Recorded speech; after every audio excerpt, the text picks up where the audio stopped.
What? Eli's still at work. Okay. The doctor pay? Probably. I'm salaried.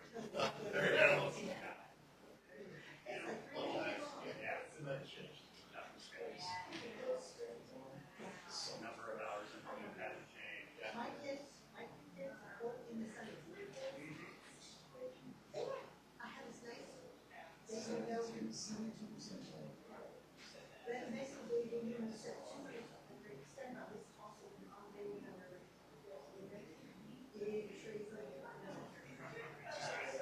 The sun came down, oh, the sun right now. The window kept open, and there's ready to leave.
He doesn't pose when he does it. He's back he's gone through like 4 styles in the year. Yeah, in the year.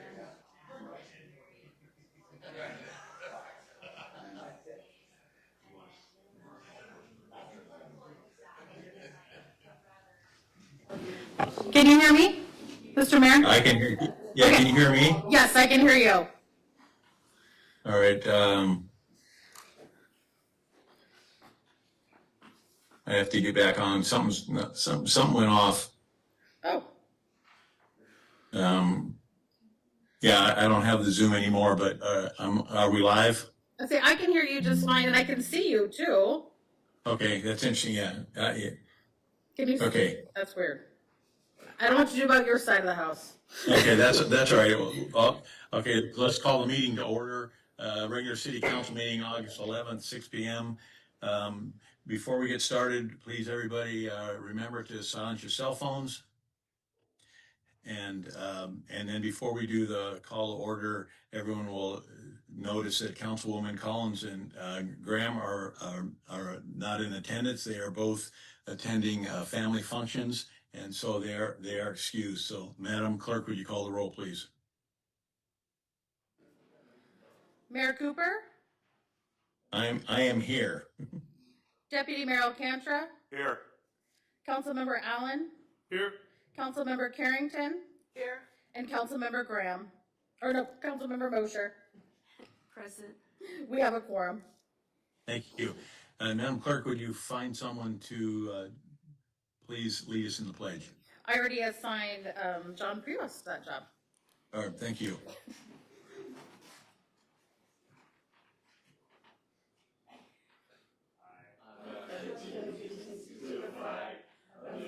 States of America and to the republic for which it stands, one nation, under God, indivisible, with liberty and justice for all. Thank you. Now, back to the council. What's the wishes of the council on approval of the agenda? Move to approve. Second. Madam Clerk? Hold on, make notes.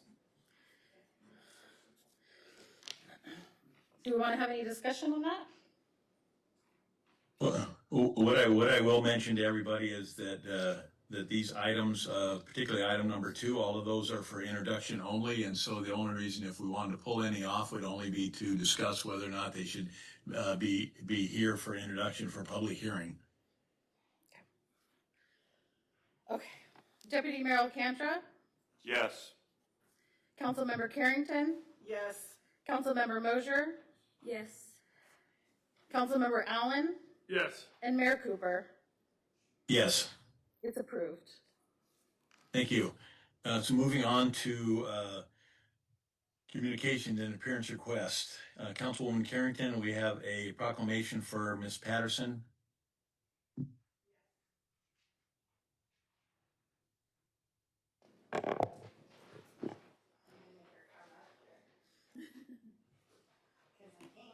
You might.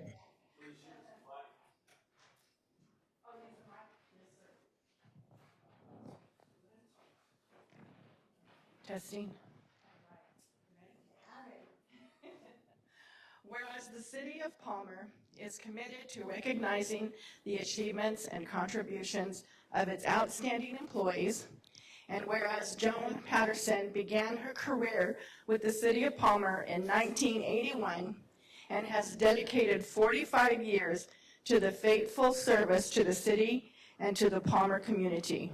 And whereas throughout her career, Joan has demonstrated exceptional dedication, professionalism, and commitment to the City of Palmer and its residents. Whereas Joan's years of service and leadership have contributed greatly to the success of Palmer and have left a lasting and meaningful impact on her colleagues, the departments, the community she has served.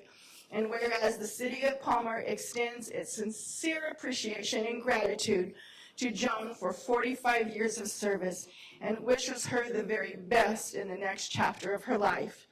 Now, therefore, be it proclaimed that the City of Palmer, the City Council hereby honors Joan Patterson for her 45 years of dedicated service, commitment to the City of Palmer and its residents, and expresses its sincere gratitude for her lasting contributions to the Palmer community. Thank you.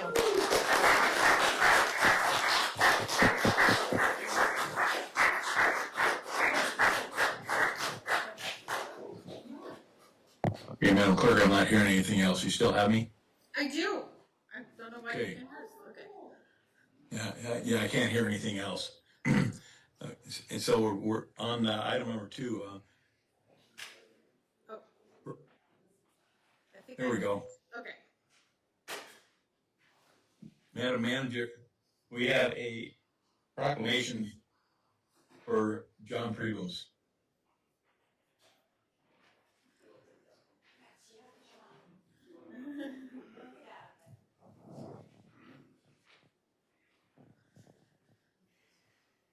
A proclamation recognizing John Prevost. Whereas the City of Palmer is committed to recognizing the achievements and contributions of its outstanding employees, and whereas John Prevost began his career with the Palmer Fire Department in 2001 and has dedicated 25 years of faithful and distinguished service to protecting the lives, property, and well-being of the Palmer community. And whereas throughout his career, John Prevost exemplified the core values of Palmer Fire and Rescue: excellence, professionalism, integrity, community, and service, and demonstrated an unwavering commitment to the safety and well-being of the community he served.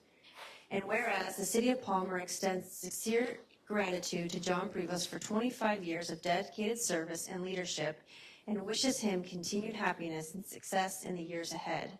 Now therefore be it proclaimed that the City of Palmer and City Council hereby honors John for his 25 years of dedicated service and commitment to the Palmer Fire and Rescue Department and the City of Palmer, and expresses its sincere appreciation for his leadership and lasting contribution to the Palmer community.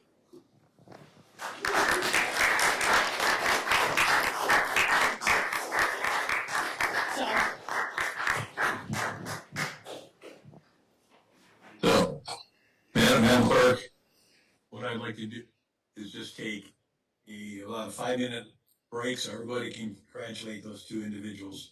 Okay, sounds good. I'll gavel. 5 minutes.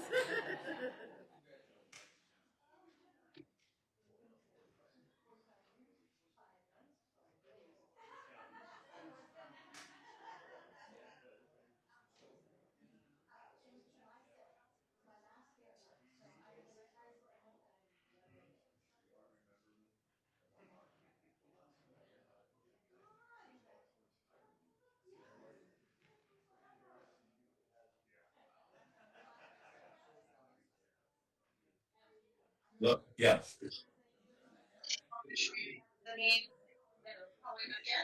I actually can see you.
Yeah, Madam Clerk, we're ready to go.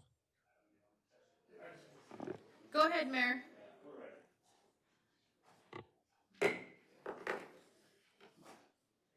Oh, I'd like to bring us back to order, please.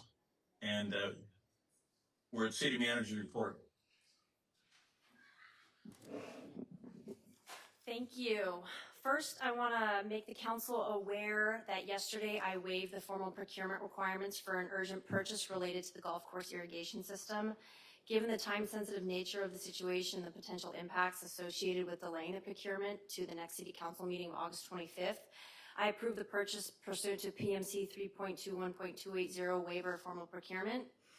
And I will be bringing this forward at the August 25th council meeting for formal approval. However, if I had delayed this purchase, it would cause significant and catastrophic damage to the golf course greens because it has to do with our irrigation system. The pump went down, and that means we can't get water onto the greens. So this purchase is for the golf course through the Community Development Department. Two vendors were contacted, 2 quotes were given, one had the pump on the shelf and one did not, so we chose the one that had the pump on the shelf ready to go here in Alaska and not the East Coast. Do you have any questions? I will be putting this through an AM for the next meeting with more of the detailed information. And I did provide the invoice here for you guys to look at. Mr. Mayor? Yes, please. Thank you, Mr. Mayor. Thank you, City Manager Zirkle. Thank you for doing this, for starters. And has it been accomplished, or is this still in process to get this? I mean, as you mentioned, off record, we got some 70, 75 degree days. that we're in and continuing here for a week. So is this This is finished? done. Okay. The check probably hasn't gone out the door yet, but no, it hasn't gone out the door, obviously, but I made the approval to get that happen. So the part is ours, the pump is ours, we just need to get it, yeah. Okay. Thank you. Oh, no, but is it producing water already, or they still got to install it? Or- I believe it still needs to be installed, Oh, yes. Okay. Thank you very much. Any other questions, comments? Great. City manager. All right, I'll continue. On to regular business. Fire chief interviews will take place this week and next, and I'm hopeful that we will have a decision within the next 10 days. We have several qualified candidates that we are eager to interview, and I look forward to giving that update at the next city council meeting, should those interviews progress as well, HR and I like. Today, we held our annual employee appreciation luncheon at the depot, and I want to thank everyone who showed up and participated. Being a small government, many of our employees wear multiple hats, like I said earlier at the event, and they often take on responsibilities that aren't in their day-to-day normal duties, and so I really appreciate that. Everyone seems to step in and help when needed, and they always find ways to get things done with the resources that we have. I'm very proud of the team that we have built. I'm grateful for everyone at Palmer Fire and Rescue, Palmer Police, Public Works, Community Development, Airport Finance, and everyone else in between. The work that you do every day is appreciated in the community, and the city see that. Next, people have been discussing annexation for some time since I've been here and well before I got here. And it's been, annexation comes with expanded city services and additional resources that the residents will come to expect. At the same time, Palmer currently is dealing with an aging infrastructure and increasingly tight office space. If the city moves forward with annexation in the future, we will need to consider whether our existing facilities can adequately support the growing community and the services that come with it. We've discussed several possibilities, including opportunities to better utilize or repurpose some of our existing city buildings and to create additional space. Another idea being explored is building a combined Palmer Civic Building, which could bring a number of city functions together under one roof and potentially provide more convenient one-stop location for our residents, businesses, and visitors needing city services. I want to emphasize that the Palmer Civic Building idea is just one idea that's being explored. No decisions have been made. There are no other options, and there are other options that may ultimately make more sense for the city at this point, but I want to bring up several key staff that would be willing to walk through what some of this would look like if the city decides to annex, and if we decide to go into consolidating all of our city services into one civic building. And come on up, gentlemen, let's go. Thank you.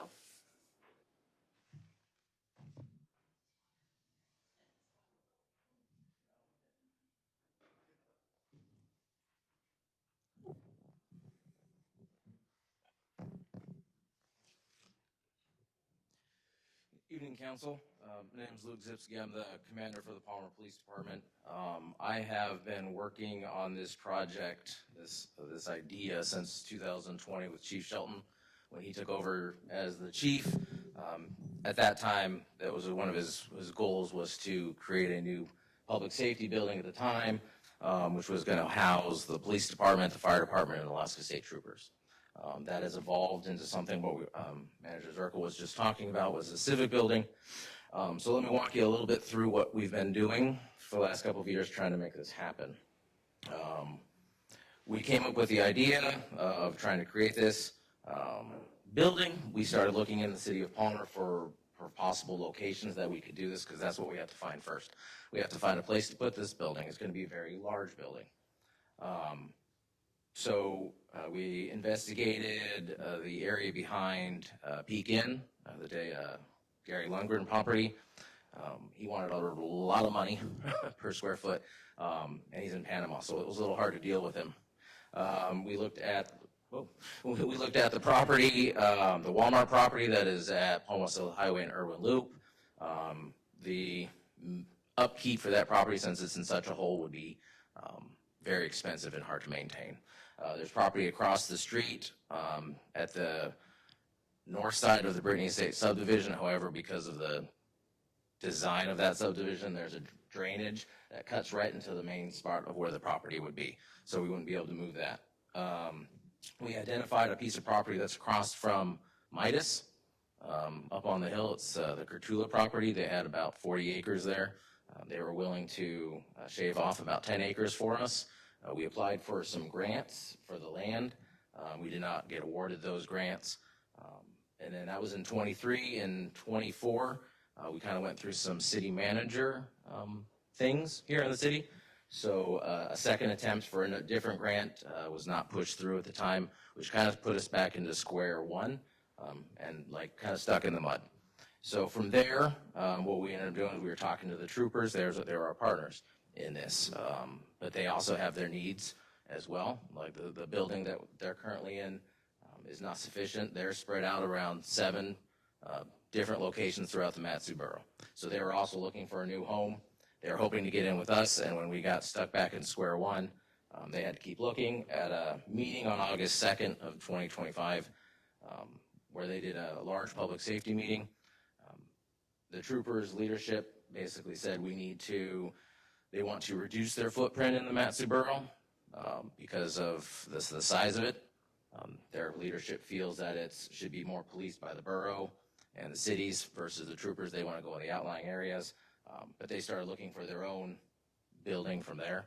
There are different options. So at that point, we pivoted and said, let's look at what we can do here in the city. And definitely the one-stop spot for all of the city services is kind of mainly what we were looking for. So if we can include the Palmer Police Department, Palmer Fire Training Center, Community Development, City Hall, if we could all put them in one spot, Public Works with an office. We understand they have their own yard and it makes more sense for them to be there, but they would still have something. This building would be something that we're looking to grow with for the next 40 to 50 years. So with that in mind, I started looking around for more property because we were kind of still we're still looking for that because that's where we have to start. We have to find a place to put this, and the city is limited on what we have.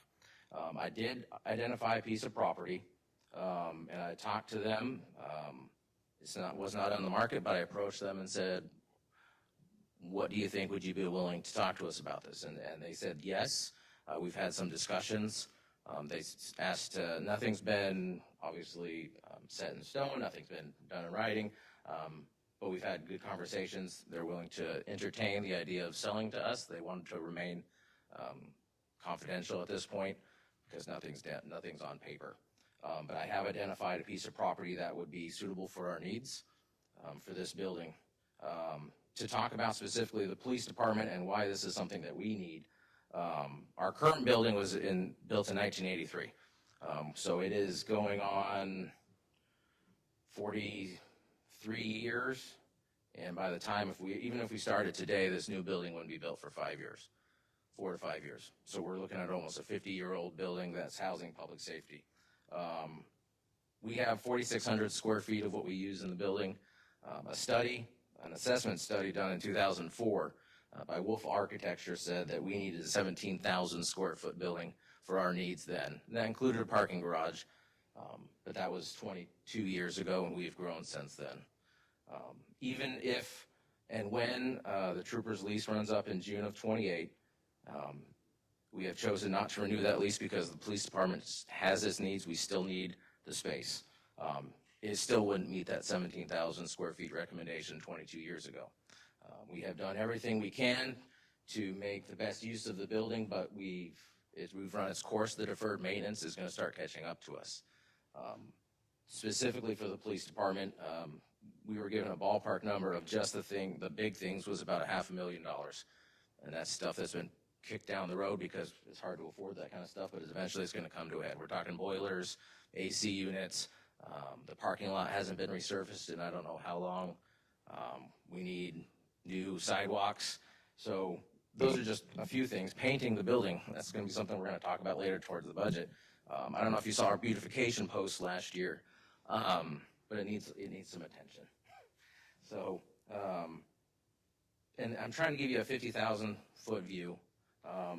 The plan would be to put, with everyone in one building, there's a lot of positives. There's a lot of shared costs instead of doing 5 individual buildings or 4 individual buildings. Part of that would be the shared infrastructure, HVAC, boilers, generators, construction costs of 1 building versus 4 or 5, lower maintenance and operation, the shared technology. So everything is trying to be, I want to have designed to have multiple uses. New city council chambers, which would then be able to double as a large training room. We just flip the sides. A shared gym for everybody to be able to use. That's the process and the thought behind of what I've been thinking about for the civic building for so long. Mayor or Manager Zirkle did say, one-stop service center. It would be very nice instead of every citizen in Palmer being able to have to go to all these different locations in the city, be able to go into one lobby, visit all the places they need, and get all the services they can get. And one thing that was shared with me, and I really actually like it, is it's an opportunity to create a landmark building that really reflects the community character and the values for Palmer, and that we can really put forward. It would be in a very visible location, so that everybody coming to see would be able to see that for us. I'll let Chief Lindstrom speak to the fire department's needs for this building. Yeah, so with this, I'll just call it Civic Center. Part of that would be moving the fire training grounds to that. Some of our, it's on my notes. Some of the issues that we're having currently right now with our training center at the moment, I don't want to bring it up, but we are an airport property. So there will be a point where we are required to move. Our live fire training capabilities with the current burn rooms that we have, they're low and they're not realistic for today's needs.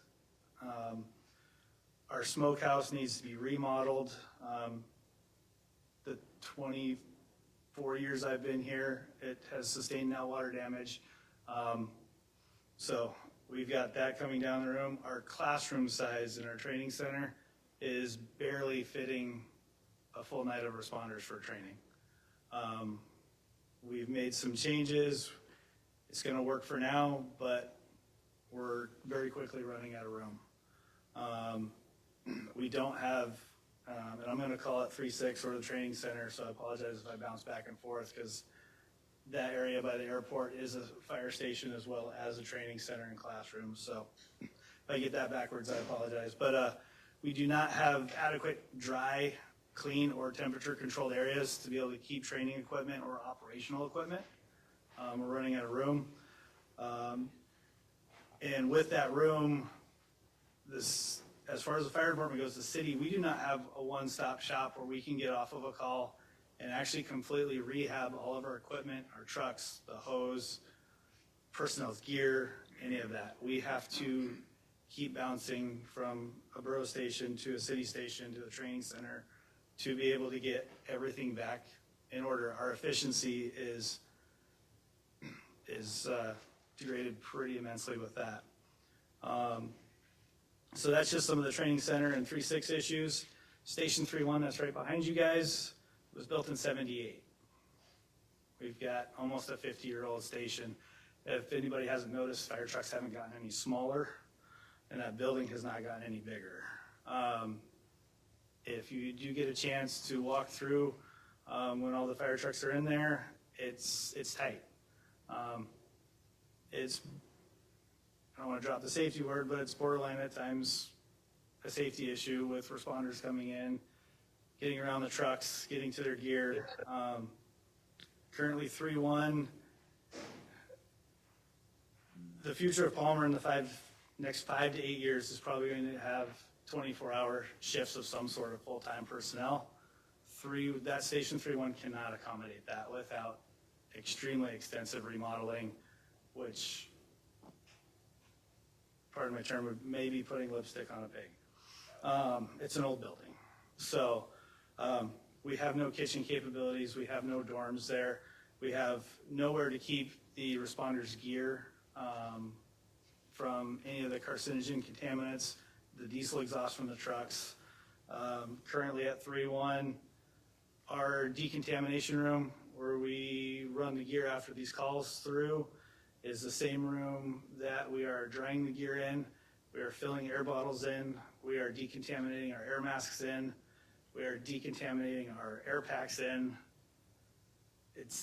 We're making it work, but it's far from ideal for the city or the responders that have to deal with this.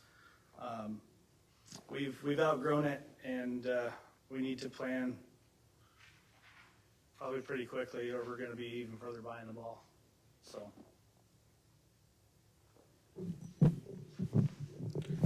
Nate, if you wanted to talk about community development. Sure.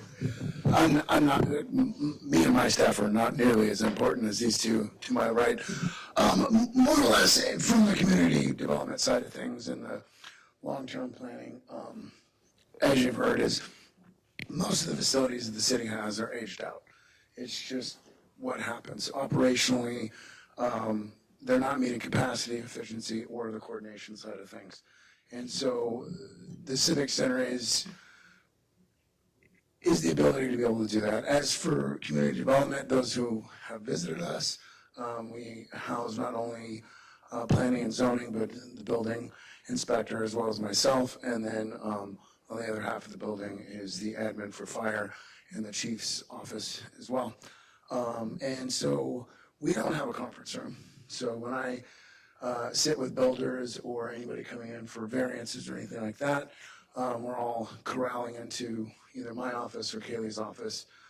So operationally, we're below capacity, but not quite as emergency side of things for being mission ready. But with that, I've identified, we have several properties throughout the city that we do currently own and have owned.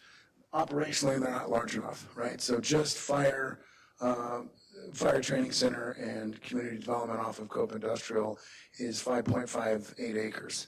And with City Hall, between the parking lot, front, back, rear, and the building is about 1/3 of an acre.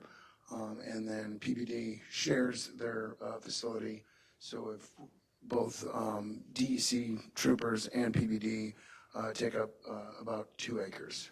So operationally, we're talking, about 7 acres. That would be kind of just plug and play. For growth, as Commander Zipsky was discussing, is we want to not just fix this for 5 years. This is a 40, 50-year investment. The city is growing. City manager had discussed annexation. This is not a new topic. This has been revisited since 2002. And we haven't had necessarily a successful annexation since 2012. And planning and zoning has been, we've been facing that a lot. As you saw on your agenda for next month, we have 3 rezones, or 2 rezones on that agenda, and we've dealt with 2 other rezones this last year. So annexation allows us the opportunity to right-size the city. Our emergency services far exceed the city limits, and they're going to continue to grow. The borough, today, I was just in a MPO meeting, and the borough is looking towards pulling out a little bit more and having, as Zipsky said, having local jurisdictions have a little bit more ownership in their area. And Palmer's at that crescendo. And with that crescendo comes operationally, we have to be ready. So that's pretty much all I got to say. Not as exciting, but I did volunteer firefight for about 3.5, 4 years. Nowhere near the capacity of the people in the room and Chief Prevost that left. But I understand and I agree. Operationally, everything's fragmented is a good word for it. The buildings are fragmented. The operational readiness is fragmented. You're constantly playing Tetris with apparatuses, and so I can concur what Interim Chief Lindstrom is talking about. So, any more questions? I'll be here. The only thing I would add is the piece of property that I've identified is about 10 acres. And so with math, it's a little bit more, and then it gives us room to grow. Again, it's trying to do forward thinking. I'm not going to be around for the 40 or 50 years, but I want to be around for at least getting in there, picking out my office, and then leaving. So, yeah. Joan did do it for 45. And so I'd like to discuss this more. Just the particulars are hard in this point to say in an open council meeting. But what I would like to say is that this is also the starting point. We have to start somewhere. We will be looking for grants for this building, but we can't. I would say 95 to 99% of grants that we'd be looking for to help build this always want us to have a piece of land first. They want us to be able to. They want to say that they're going to take this money that we give them and they're going to build something with it on a piece of land that they already own. And without that, most of the time, they won't even look at us. So that's all we have for now. Do you have any questions? Is that how this works? Mr. Mayor? Yes, please. Thank you, Mr. Mayor. Thank you, Commander Zipsky and Chief Lindstrom and Director Oates. I hear what you're saying about if we get too far in the weeds, we need to have an executive session. But I also realize we're a little light tonight as far as mayor on Zoom and 2 council members missing. So I appreciate these update, kind of the 50,000 foot view, as you said. I always use 30,000, like 50,000, you're way up there. But I'm gonna ask a couple questions. You can tell me if you can answer them or not answer them, because I know Chief Shelton was working on this with you, as you said, for 6 years now. So there's a building design from however many years ago. Do you know the total square footage of that building that you were talking about, or are we still kind of putting it on a napkin and seeing what we're going? Any design that would have been from years ago, I don't have the numbers I have are directly from the Wolf Architecture study. Okay. And that was from 04, did you say? 04. So quite dated at this point. If I continue, Mr. Mayor, there's a couple more. Yes. So we have, not lately, not in the last 2 years, but we've had public safety building on our legislative wish list for a couple years previous to that. And as we know, the legislative process now, capital budgets are scant or almost non-existent. So getting big grants out of the state, at least in the near term, is kind of a tough deal. But did you have, or way back in 20 years ago, or maybe even 5 years ago with Chief Shelton, was there a total cost of the structure? I'm remembering somewhere around 40 million, and if I'm way off line on my WAG, you can correct me. I would say 2 years ago, we were searching around for an estimated cost, trying to find a like-size building with recent construction, but it was lower 48, and I believe it was around 55 million for a 40 or 45,000 square foot building. And I can say what the police department would need, right? That 17,000 is probably right on par for what we would need. The fire department's gonna obviously need some more, so I don't know what their need would be, especially with the fire training center part of it. But I would say that's at least a starting point. And this might be a city manager question or a chief question, but Palmer PD total staff, sworn officers, dispatch, et cetera, are we talking around 40 staff, 35 to 40? Full-time? Yeah, anybody can answer. I'm not gonna hold you to an exact number. Full-time, we're at what, 25? Yeah, it's almost 30. Yeah, it's almost 30 now, and then we have on-calls and part-times. Okay. All right, thank you, and thank you, Mr. Mayor. Yeah. Anybody else? Chief Lindstrom, I have a question for you. Yes, sir. Currently, the borough does EMS. Are we thinking of taking over that, or can we? I mean, as far as my radar right now, borough EMS is I mean, that's a plan that we can look into, especially as if annexation is in the future and we do grow that. That may be something that we do need to adopt back into Palmer Fire and Rescue is EMS services. Right now, Borough EMS and Palmer Fire, we're not looking to take into that at the moment, so. All right, thank you, thank you. And just for edification of everybody, not only is the police department and the fire department old, the community development, if people remember, it was the old tsunami warning center that we moved down from up at Felton Road to where its current location. So it's also an old building. Madam Manager, do you have anything else? No, that's it. Thank you. Thank you. Any other questions or comments of the city manager? Councilmember Mosher. For the city Please. manager, for the procurement contract position, with the upcoming budget cycle, lease reviews and new projects on the horizon, is it possible that we can have a dedicated role in place for this? Also, the position is critical for ensuring consistency, compliance, and efficiency in how we manage the contracts, purchasing, and project oversight. I'd like to know the status of the position and how soon we can anticipate posting it. Having a procurement manager on board before we enter the next budget cycle would strengthen our internal processes and support both staff and council as we move into a busy period. Thank you. Yes, ma'am. So the procurement position that you and the mayor brought forward and approved, we have written the job description and we are writing the position, like the posting of that now. I do need to work with the mayor on figuring out where this person will sit because currently the only space available is his office. So we're in a little bit of a pickle. We're running out of space. However, that won't stop me from hiring the person and figuring it out. We will have a procurement position filled, hopefully, by 2027. Like, they will be on board here shortly once we get that done. But I'm just being mindful of the overall budget as well for 2026. Anyone else? All right, thank you.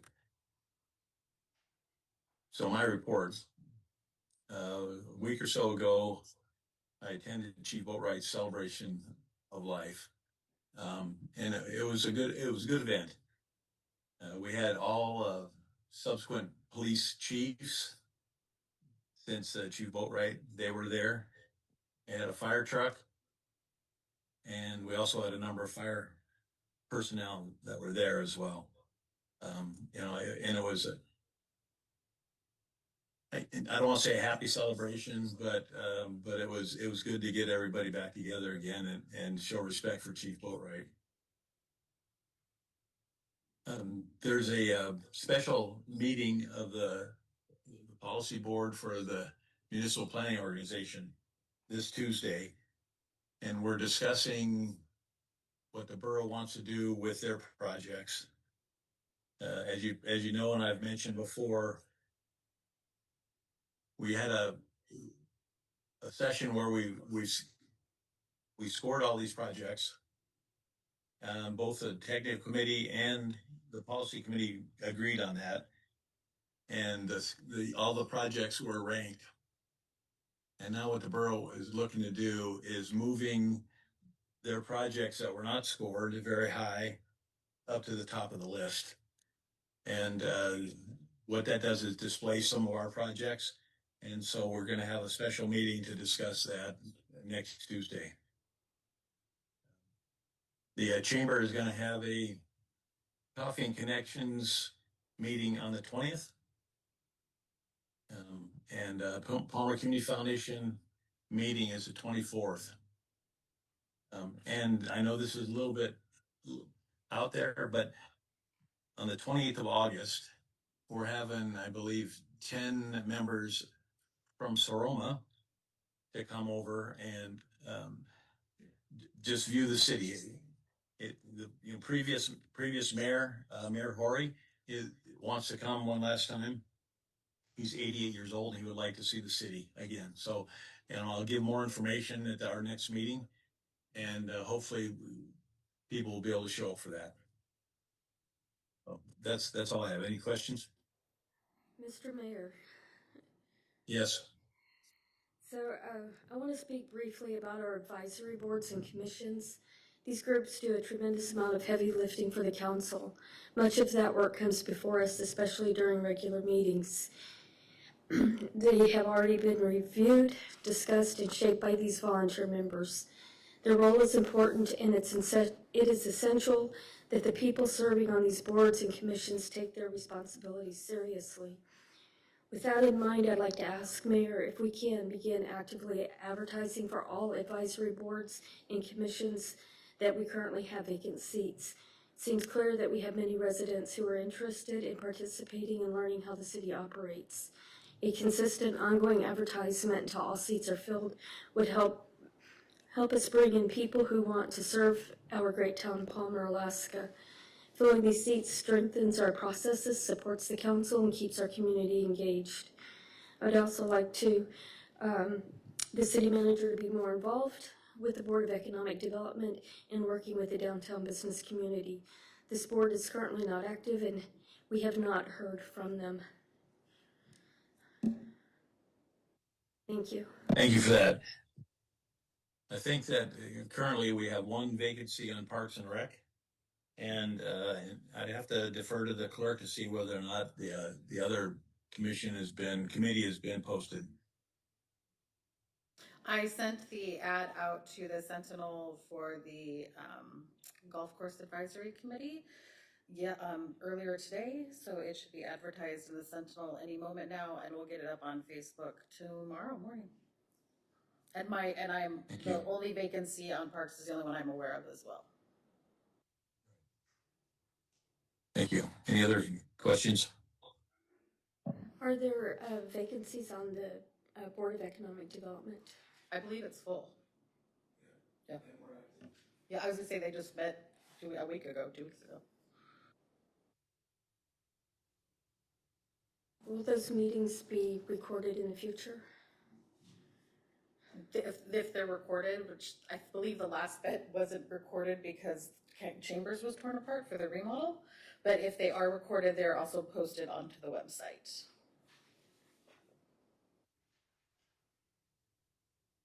Anybody else? Madam Clerk, your report. I really don't have much to report.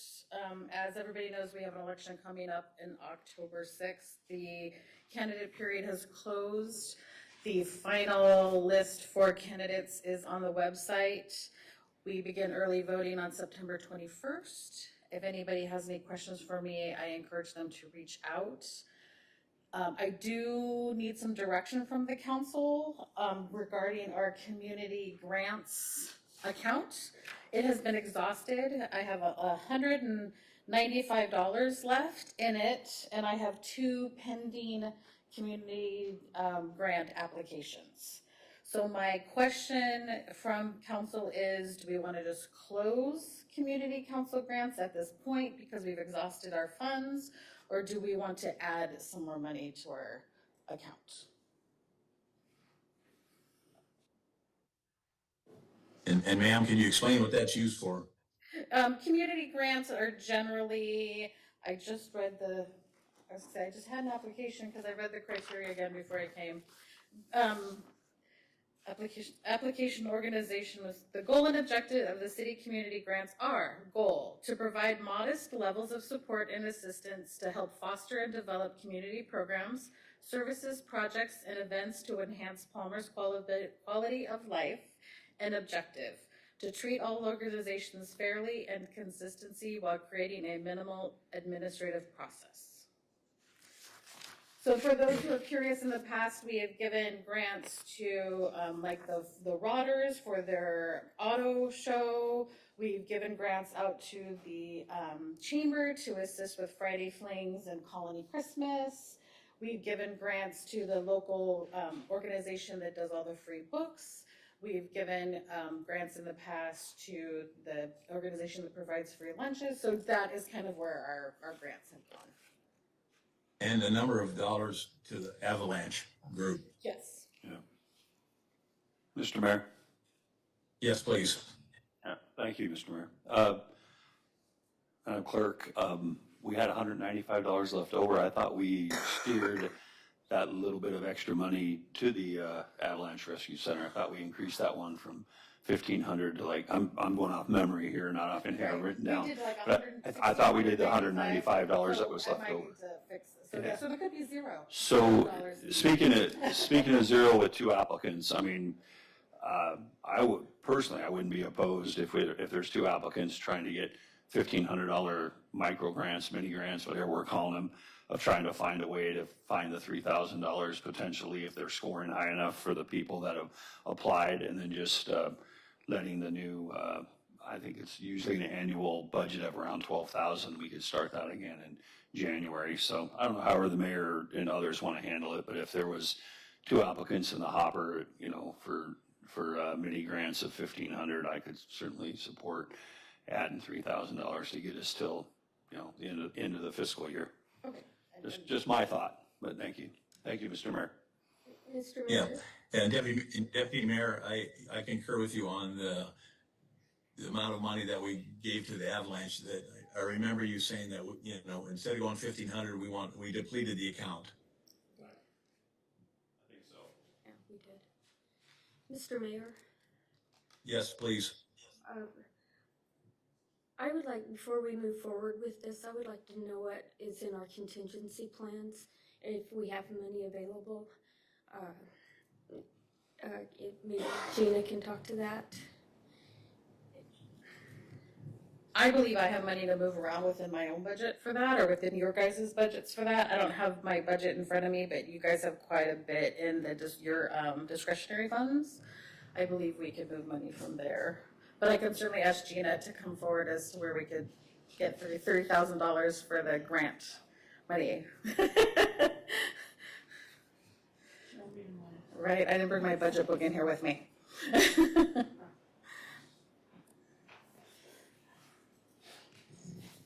Good evening, Mr. Mayor and council members. I haven't looked at the budget comparison recently for the council mayor clerk's budget, but I think possibly we could probably find it within that budget. Thank you. And who are the two people that are asking for $1,500? So I do have an application from the chamber, and they're actually asking for $2,400 for the Colony Christmas and Colony Days in 2027. So I'd have to talk to Kelly about that because the fiscal year thing. But anyway, $2,400 to them, and then I had another. I didn't print it, but I had another one for a leather place, and I believe they were asking for right around $1,500. It's in my email. I didn't think to print it out for whatever reason.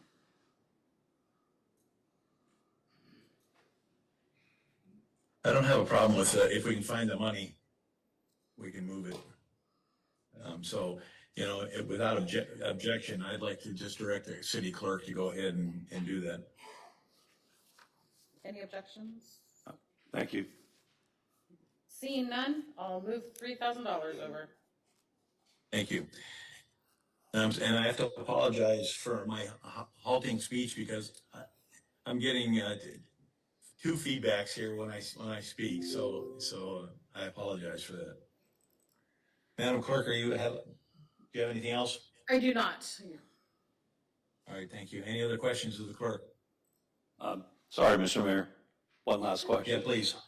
Madam Clerk, did we end up having anybody going to the summer, fall conference in Fairbanks? Nope. I've gotten 4 for sure no's. I have a couple other council members I need to follow up with, but right now it looks like nobody's gone. All right. Thank you. Thank you, Mr. Mayor. Yeah, thank you. Madam Attorney. Okay. Good evening, Leslie Need, City Attorney. I'll give a couple updates on what we've been working on. A lot of this may have been covered either what's in your packet materials or by other folks up here, but starting with the single matter that we are representing the city on in litigation, the Borgford complaint filed against the city and the council. The court did docket our answer between our last meeting and this meeting. That showed up on the docket last Friday. We have not received a pretrial order for that case, but the court did set a pretrial conference for October 1st, so I'm not sure we'll get anything before then, but if we do, we'll let you know. That will be the next horizon for when we learn what we're going to do for schedule and hopefully set a trial date. I've been working with the airport administrator on lease assignments. We've been handling a lot of record requests with the city, working with the police, the manager's office, and HR to handle those. We're also beginning work with the city clerk on the records destruction schedule for the normal records destruction cycle. We've been working with the finance department on collections for delinquent sales tax accounts. And then also reviewing the legislation that's showing up on your agendas before it reaches you, either ahead of when it's distributed or in preparation for the meetings. So that's my report. Be happy to answer any questions. Any questions of the attorney? None. Thank you, ma'am. Moving on to audience participation. I'd like the audience open audience participation. Please sign in, state your name, 3 minutes per person. Council meeting rules protect your right to testify and be heard even if others in the room disagree with you. Council meeting rules also ensure that those attending can express their views if they do not interfere with the rights of others to see and hear the proceedings. At all times, order and decorum will be maintained in keeping with civility and dignity of the legislative process. Please be respectful during audience participation. No disruptions to city business or threats of any kind will be allowed. Individuals who cannot follow these guidelines will be removed. Any threats against others could result in criminal prosecution. Again, please sign in, state your name, and 3 minutes per person. Are we turned on? Can you hear me now? Okay. Oh. Yeah, Tom. Thank you. My name is Tom Robertson. I'm here again about the Marsh Road subdivision or fire station. I'm asking for a second driveway to be put in as an emergency driveway, an alternate driveway for fire vehicles, emergency vehicles. Currently, the borough and the state is the one who's doing it, and they're the ones paying for it. So they don't want to put another driveway in off the highway. They keep saying, well, we're going to widen the road someday and then we'll fix it then. That's baloney. They screwed that intersection up 40 years ago, and 30 years ago. And it's a blind intersection on a blind hill. So they're not in any rush to fix that. So that's why I'm asking a letter of support from the city. The city doesn't have to pay anything. I just need them to write a letter to the governor saying, hey, we need DOT to do this. DOT wants to boss people around and push them, and they don't own the fire station. They don't own the city. They need to correct their mess. And in the letter I put down here, there was an accident last month there with a tractor trailer and the road was blocked. You couldn't get out. There's no other access. The fire departments, like any emergency services, they need a second way. They always need an alternative way to go. This is a screwed up mess of DOT's design, and DOT does not want to work with the borough. I tried to work with the borough manager on this. He said they tried with the DOT. DOT slapped them down. We just need it done right. We don't want an accident. We don't want people getting hurt. If the intersection is down farther, it's not on a blind hill. You can see in both directions that they're coming. Anybody's coming. If you drive in a car, it's not a big deal because you can see a lot better and easier to jump out in traffic. When you're driving a truck, and an ambulance is a 1.5 ton to 2.5 ton truck, the same with fire trucks, They don't drive the same. They're not going to jump out in traffic or anything. And the visibility is very limited. So an alternate driveway is definitely needed. It doesn't cost the city anything.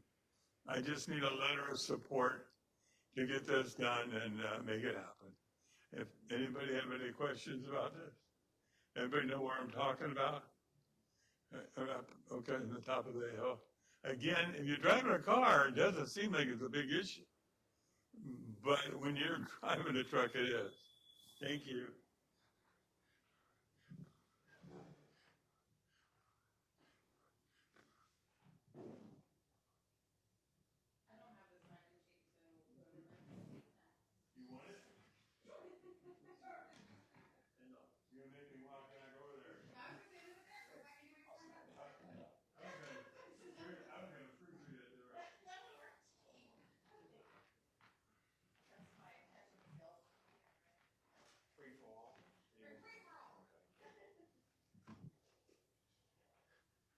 My name's Joel Stefanski. I'm going to talk a little bit about the golf course again. Obviously, we've been blessed with our summer.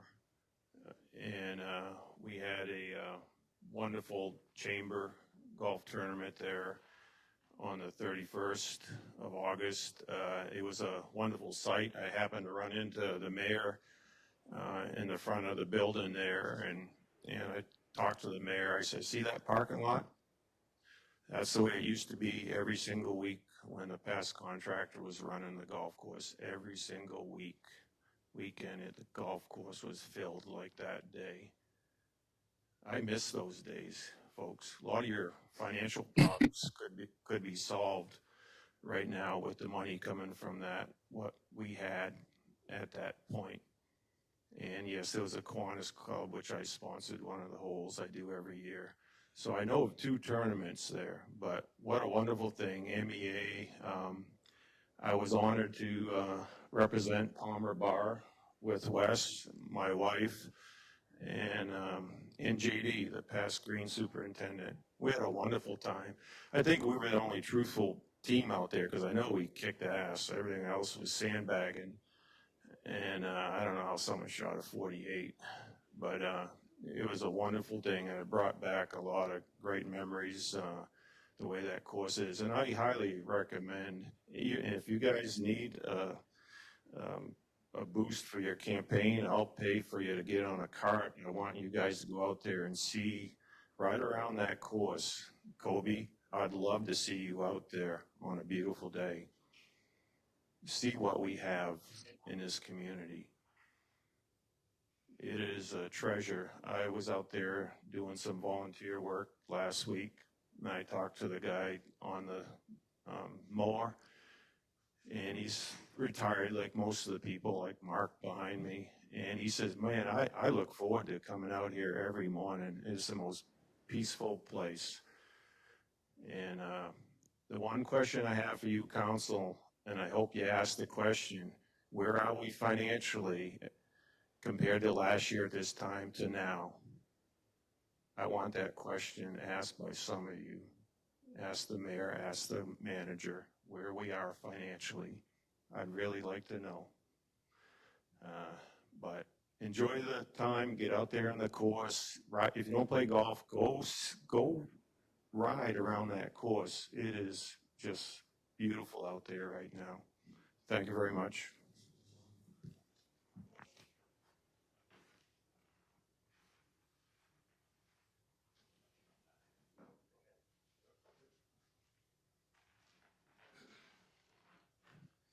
Hello again, John Sherrock. Tonight I wanted to ask all of you when the council will have a conversation about the future of the Palmer Golf Course.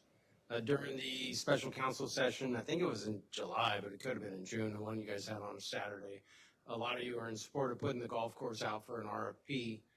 And I was wondering if one of you guys was going to bring that forward for a public conversation. But before you have that conversation, I'd encourage you all to go visit, our golf course, and also like Settlers Bay, Moose Run, Anchorage Golf Course, and compare them and see what the product is, see what the experience is, and what's being sold. And I want you to compare the pro shop selections, the food and drink options, you know, check out the driving range, maybe even play around, maybe you'll get hooked. See the differences at the different courses, see what the, you know, having a starter at the first hole and marshals that are maintaining the course throughout the day, all day, you know, see the difference that that makes. You know, I think there's a lot of opportunity for profit being, you know, kind of overlooked, such as maybe it just couldn't happen this year, but, you know, merchandise with logos on it, you know, coats, golf apparel, shoes, hats, towels, you know, we don't have any of the logoed stuff at our shop. And, you know, golf tourism is a real thing, and, you know, the merchandise is purchased as mementos more so than I need another hat.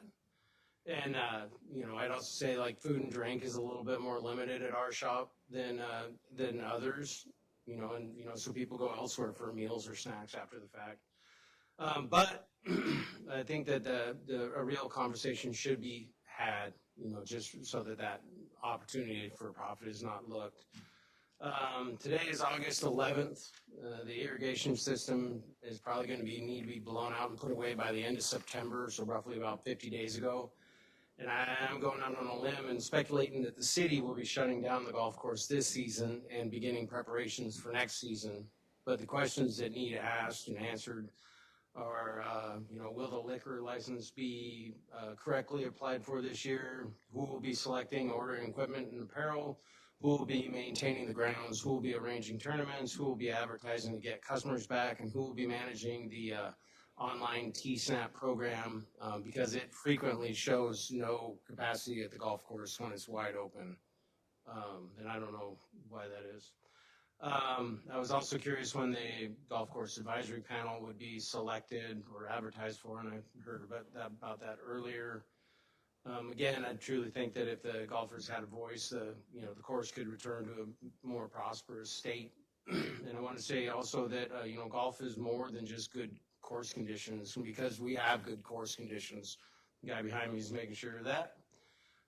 But the experience, the ambiance, the amenities could really be improved. And, you know, if you fix that, we can get some of those golfers to come back and fill up the time slots. Thank you.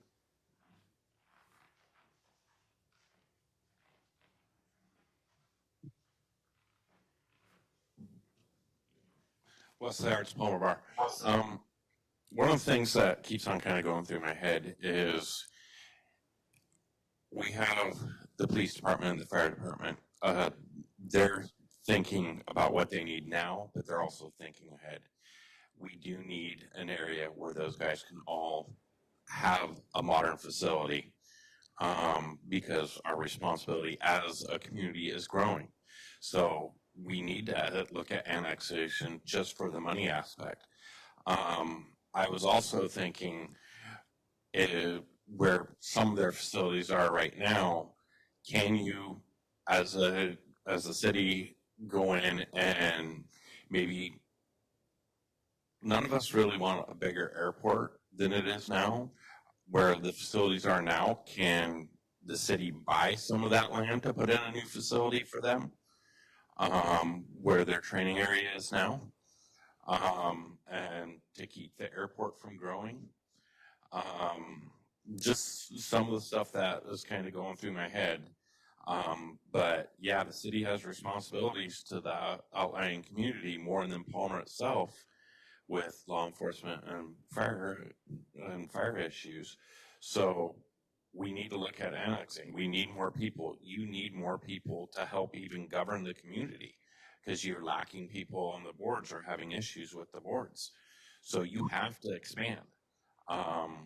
And I know you guys don't think about it, but I'm glad that our local protectors are looking towards the future and not just 5 years down the line, 10 years down the line. They're looking out past themselves. And that's a major thing you guys should be doing also, is looking at 25 years down the line. What's going to happen after you're gone? Okay, thank you.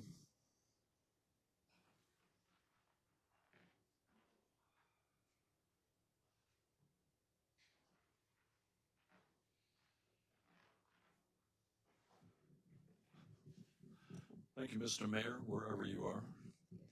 And council,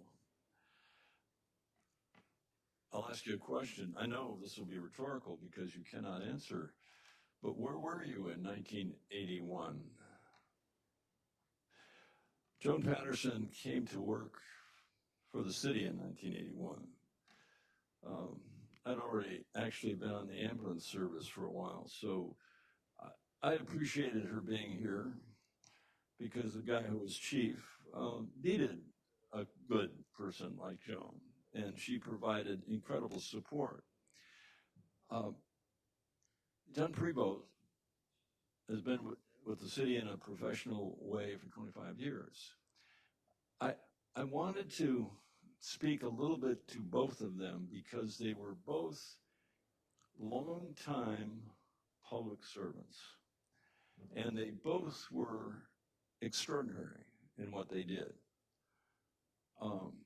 There's a reason why that happened. It wasn't because they were afraid to go work somewhere else or move or whatever. It was because they found a calling that worked for them here. And I think you could look, today was a day of appreciation for many employees, but many of those people that were over at the depot earlier today have also been here a long time. And I think it's appropriate to celebrate them and also to look and say, okay, what is it that we did right that allowed, because they didn't have to overcome hurdles to be successful that way. There were many things that the city did right to encourage people. And reflecting upon that is probably a good thing to do because there are still younger people who have come to work for the city, and they too need to be encouraged in one way or the other. So I just wanted to mention that in any case, because if you call over to the building area, Joan's voice still answers the phone.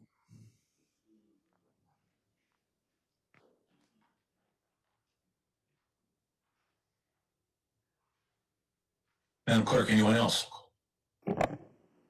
I don't believe so. I think we're good. All right, seeing no one come forward, we'll close audience participation. Move on to public hearings. Resolution 26005 Bravo, amending the budget for the city of Palmer, Alaska for the fiscal year ending December 31, 2026. And I will open up the public hearing if anyone wants to come forward and speak.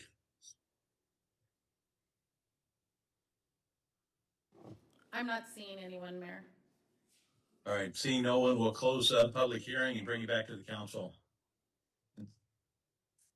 We need to have Gina come forward. Madam Manager, is that correct? If you have questions, she's certainly here to answer them. Thank you.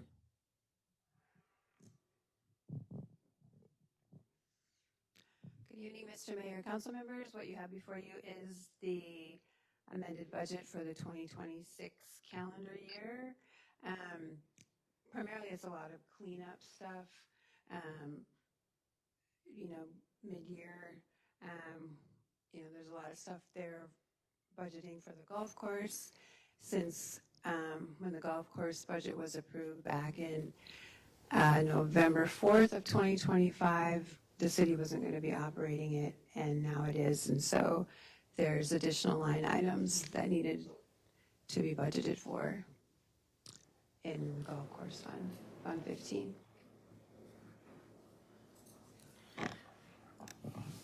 Anybody have any questions on the specific, whether it's a CIP or a building fund or anything else? Ms. Davis. Mr. Mayor, Yeah, please. am I missing where this is in the packet as far as the numbers and dollar amounts? Back page. Back 2 pages of it. Thank you. I have 88 Thank you. of 89. Mr. Mayor, I have a question. Yes. So in regarding to the golf course fund in the golf course fund revenues amendments on page 2 of the resolution, I know that we're no longer working under a contract. Should we see payroll cost included in this? So, back when the city manager brought forth the positions that the city was added to the pay plan, it included moving things out of the contractual services line item to payroll. So that's internally something we can do. So so can we get a look at that at some point to see where the salaries and that Correct, yes. are reflected? Yes. Hopefully within the next week or so, we will have a second quarter financials to council where you can see. Okay, all right, thank you. And does this also include the expenditure that we just bought, or no?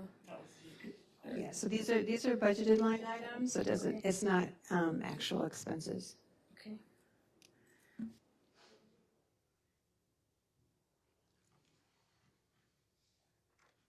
Any other questions of Ms. Davis?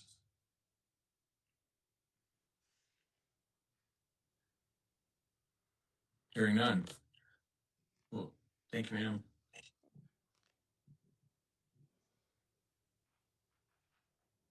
And we'll bring it back to the council. Wishes of the council on this resolution. Make a motion that we move to approve. I'll second. Thank you. Madam Clerk. Deputy Mayor Alcantra, Yes. Councilmember Allen, Yes. Councilmember Carrington, Yes. Councilmember Mosier, Yes. and Mayor Cooper. Yes. It is unanimous and approved. Thank you. Moving through I, J, K, and L. Madam Clerk, we don't have any items placed on the table, do we? I have the invoice from City Manager Zirkle and the example letter from Mr. Robeson. All right, thank you. Okay, that brings us to audience participation again. Again, sign in, state your name, 3 minutes per person. Council meeting rules protect your right to testify and be heard, even if others in the room disagree with you. Council meeting rules also ensure that those attending can express their views if they do not interfere with the rights of others to see and hear the proceedings.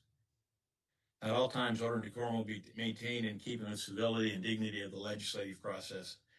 Please be respectful during audience participation. No disruptions to city business or threats of any kind will be allowed. Individuals cannot follow these guidelines and will be removed. Any threats against others could result in criminal prosecution. Again, please sign in, state your name, 3 minutes per person.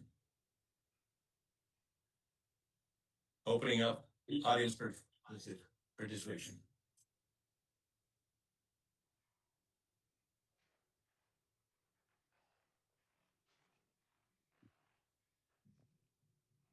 Yeah, my name's Joel Stefanski. I mean, I'm really missing something here, folks. We just went through asking about expenditures and details on who we hired at the golf course, and we can't even have a public discussion. What is going on here? Are we cooking the books? Or are we embarrassed about something? I guess we should be embarrassed. We can't even have a debate, a discussion. Are we adults in this room? Or are we sheep? Gina has a tough time telling us what's going on. And council doesn't even want to question the expenditures on the business. I've had a business for 43 years. I know exactly what my cost is. What is going on? What are you guys hiding?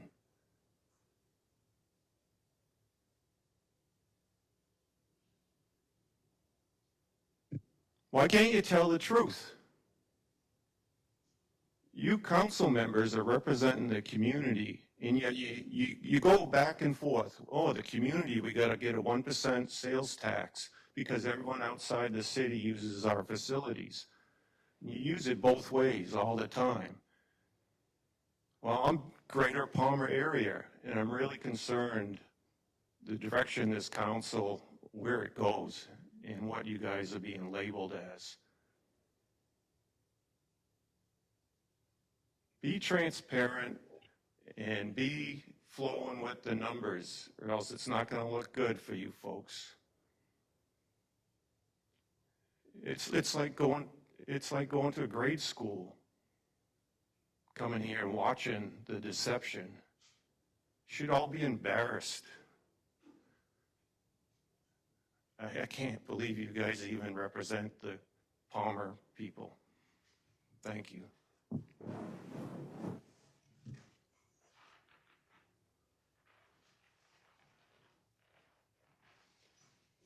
This is John Sharp again. Thoughts on the annexation thing, and I know that like it's a process that's kind of been going on for a long time, and you know maybe eventually it will happen somewhere down the road, maybe it won't, but we have these committees that don't have enough people on it. Could you do open up the area for committee people so that they could, like just to a larger area, kind of like you did with the golf course thing, where a couple people can be from in the greater Palmer area, because a lot of people that live in the greater Palmer area, like me, spend a lot more time in the city of Palmer than I do at my house. And it's just the way that life works. But I'm here in Palmer a lot. I love Palmer. I don't know, it'd be great to have the opportunity to do some of these things. I'm sure a lot of other people in the same situation would like to be a part of, the process. And if they're going to annex it eventually anyway, no big deal. But I too was looking at these golf revenue amendments, and I don't know if this is what we spent this year or what we're proposing for next year, but I'm just looking at this one line, like $230,000 to $240,000 in merchandise. Is that stuff that's showing up next year in a couple months? I mean, there's really nothing in the pro shop right now. If you go in there, it's relatively empty. I mean, there is merchandise and stuff is showing up, but there's not $240,000 in there. I'd say maybe $40,000 in there. So maybe there's a lot of stuff in the back room or it's on order, but these numbers are kind of funny. Advertising 10,000, I haven't seen an advertisement. I'm all over the place. Other things make perfect sense. Gas, fuel costs going up makes good sense, but I don't know. It'd be interesting to see a better breakdown, profit, loss, and everything. Thank you.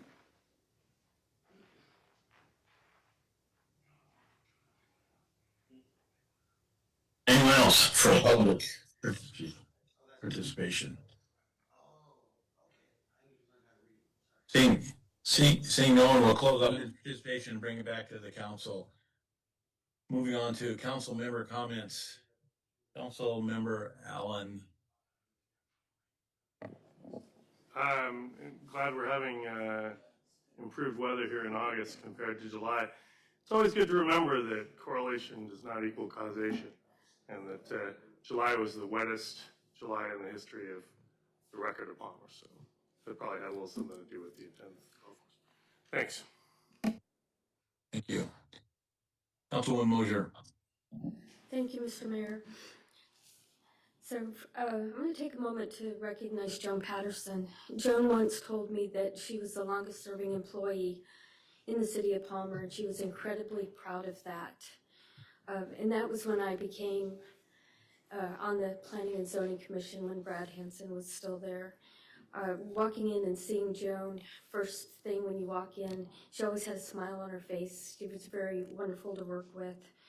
And she always left a lasting impression. And I also want to thank John Prevost. John has been a steady, reliable presence in our community and someone who consistently shows up with a commitment and integrity. His contributions have strengthened Palmer in meaningful ways, and his service reflects the kind of quiet leadership that often goes unnoticed, but makes a real difference. So thank you, John, for your dedication and positive impact on our city. The Palmer Police Department, I want to also thank them for ensuring public safety during the visit of the Speaker of the House, Mike Johnson, and Alaska Representative Nick Begich on Friday, August 7th. I did watch the online videos, and that was pretty incredible what they were dealing with, so thank you. I also want to take a moment to address a couple of things regarding the golf course. First of all, what Gina provided to us for our back row audience is budget. A budget is very different than what a day-to-day operational expense listing is. So with that in mind, this budget was set last October prior to a couple of us coming on board here for council. But I also want to address the recent public commentary about the Palmer Golf Course. While the piece is very well written, it reflects misunderstandings of how our form of government actually works. And because this misunderstanding continues to resurface, I think it's important we clarify it for the public and ourselves. Palmer operates under a council manager system. In this structure, the city council is a legislative body. We set policy, adopt budgets, establish expectations, evaluate the city manager. The city manager is the chief administrative officer. They oversee staff, manage day-to-day operations, and carry out the policies we adopt. That separation is intentional. It prevents political micromanagement of daily operations and ensures professional administration of city services. The recent commentary assigns operational responsibilities to the council that do not belong to us. Issues such as bunker maintenance, marketing, clubhouse utilization, driving range operations, etiquette enforcement, and daily management of the golf course are administrative functions. They fall under the city manager and the staff, not the legislative body. If the council attempted to intervene directly in those operational matters, we would be violating the very structure of the government we were elected to uphold. It is important to remember that this is the first year the golf course is operated municipally in more than 3 decades. Transitions of this scale take time. Systems have to be rebuilt, staffing models adjusted, and inherited capital needs addressed. It is appropriate for the city manager to be leading that work. It is also appropriate for the council to evaluate the outcomes and set policy direction. It is not appropriate for the council to manage the day-to-day operations. Oversight does not mean micromanagement. Oversight means setting expectations, reviewing performance, ensuring lawful expenditures, holding the city manager accountable when necessary. That is our fiduciary responsibility, not running the golf course ourselves. I appreciate the community engagement, and I appreciate people caring about our public assets, but we also have a responsibility to correct misunderstandings when they arise. The council cannot and should not assume operational control of the municipal departments. That is not how council manager government works, and it is not how Palmer is structured. If the public has concerns about operations, and those concerns should be directed to the city manager. If the council has concerns about operations, we address those through the city manager. That's the proper channel, that is the legal channel, and it is the channel that protects both the public and the integrity of our government. We all want the Palmer Golf Course to succeed, and the best way to ensure that is by respecting the roles, responsibilities, and boundaries that form our government work. Thank you. Thank you. Councilwoman Carrington. I got to this week go to the tennis jamboree in downtown Palmer, where Palmer High hosted Colony High and Wasilla, and watched them play tennis in little 15-minute matches. I have no idea who won or how they won, or they'd like a total different language, but it was fun. They were having fun, and they're doing a great job. But the tennis courses look really great. There was a lot of people out there. It was a lot of fun. I do look forward to seeing the numbers for the quarter, and that will help. I know that you didn't have them tonight ready to share with us, but I anticipate that you will get them to us, and we can look and see where things are at. I think that's important. The boards and commissions, just for a little shout out, Some of them do allow for outlying people to join. Some don't, some do. I think most of them have a couple of seats that can be someone outside the city limits. So just so that you know, and I'm loving this weather, and I want more of it. So that's all. Deputy Mayor. Yeah, thank you, Mr. Mayor.